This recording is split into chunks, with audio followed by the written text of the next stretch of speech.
बच्चा बगल में ढंडोरा शहर में। घर भर में हलचल का समा था। ऐसा लग रहा था जैसे इमरजेंसी नाफिज कर दी गई है।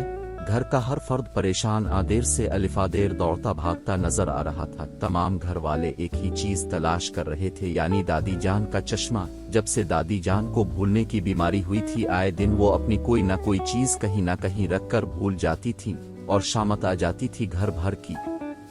क्योंकि जब तक वो चीज मिल न जाए दादी जान ना खुद सुकून से रहती और ना ही किसी और को चैन से बैठने देती। और चश्मा तो उनके लिए बहुत हसास और नाजुक मामला था, क्योंकि इस ज़ैफ़ी के आलम में भी दादी जान अपने बचपन के शौक और मशगले कुतुब बीनी के बना नहीं रह सकती। नजदीक की नज़र कमजोर होने की वजह से दादी जान पढ़ने के लिए चश्मा लगाती थी।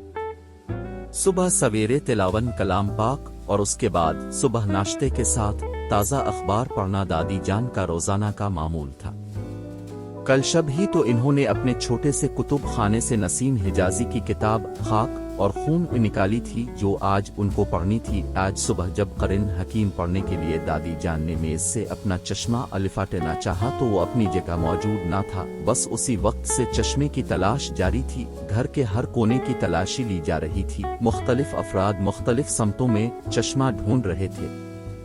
हता के वॉशिंग मशीन, फ्रिज और कपड़ों की अलमारी तक में चश्मा तलाश कर लिया गया।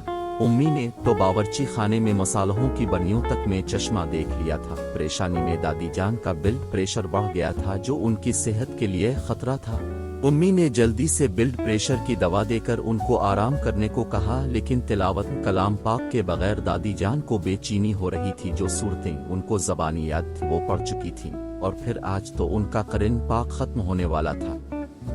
दादी जान महीने में 2 करीन हकीम मुकम्मल करती थी। रात मैंने सोने से पहले खुद मेज पर रखा था, फिर कहाँ चला गया। सुबह से कई बार दादी जान ये बात दोहरा चुकी थी। दादी जान का चश्मा ना मलना था ना मिला। बिलाखिर घर वाले थक हार कर बैठ गए, क्योंकि सब मायूस हो चुके थे। लेकिन दादी जान को किसी पिल करार नहीं आ रहा था। वो बेचैनी से टहल रही थी। उनको यूं बेसुकून देखकर सब लोग दोबारा दादी जान का चश्मा तलाश करने लगे।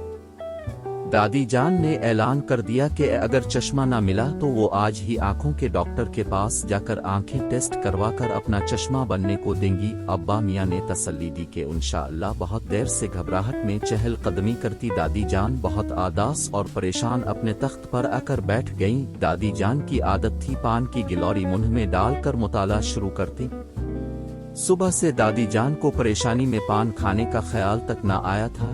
चाश्त की नमाज पढ़कर इन्होंने पान खाने की नियत से पानदान खोला तो सामने ही पानदान की ट्रे में दादी जान का चश्मा रखा हुआ था। अरे ये तो यहाँ रखा है। पानदान में दादी जान ने पेशानी पर हाथ मारते हुए कहा, मैंने तो मेज पर रखा था, यहाँ कैसे आ गया।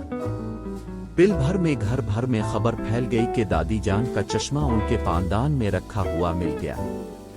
अब्बा मियां हंस दिए। ये तो वही बात हो गई, बच्चा बगल में ढंडोरा शहर में।